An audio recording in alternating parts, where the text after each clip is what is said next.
आज हम लोग जानने का प्रयास करेंगे कि न्यूटन आखिर वैज्ञानिक बने कैसे। तो न्यूटन से हम लोग थोड़ा सा पहले जानने का प्रयास करेंगे गैलीलियो गैलीली के बारे में। तो गैलीलियो गैलीली का जन्म जो है 1564 ईस्वी में और निधन 1642 ईस्वी में।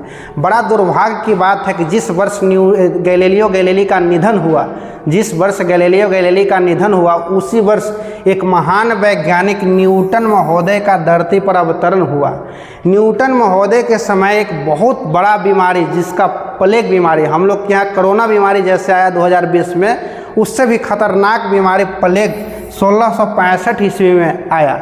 जिस यूनिवर्सिटी में न्यूटन महोदय पढ़ते थे, उस यूनिवर्सिटी को अनिश्चित काल के लिए बंद कर दिया गया। तो वहाँ से सारे विद्यार्थी घर चले आए। उसी प्रकार से न्यूटन महोदय भी अपने घर चले आए। तो न्यूटन महोदय के पिताजी कहें कि जाओ सेब के बगीचा में थोड़ा सा रखवाल करना, देखभाल करना है। तो इन्होंने बगीचा में आकर के बैठ गया।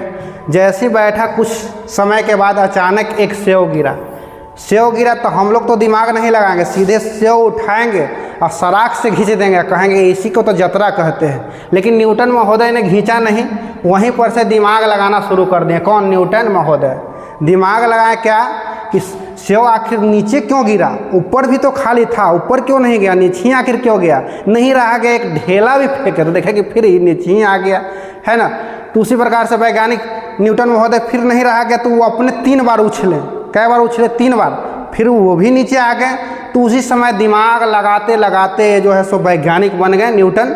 और बहुत से कॉन्सेप्ट फिजिक्स में दिए। न्यूटन के 3 नियम पढ़िएगा, गुरुत्वाकर्षण के सर्वात्रिक नियम पढ़िएगा, बहुत कॉन्सेप्ट दिए। इससे भी ज़्यादा मैथ में भी दिए, जो कैलकुलस बिना फिजिक्स में एक डेग आगे चल के नहीं बढ़ सकते हैं। जो मैथ में आपको कम से कम 50 से 55 नंबर के कैलकुलस प्रत्येक बार बढ़ के पूछा जाता है। बहुत सारा कॉन्सेप्ट दिए और इसी प्रकार से मात्र 25 वर्ष की आयु में सब कुछ प्राप्त करके दुनिया के फेमस वैज्ञानिक बन गए।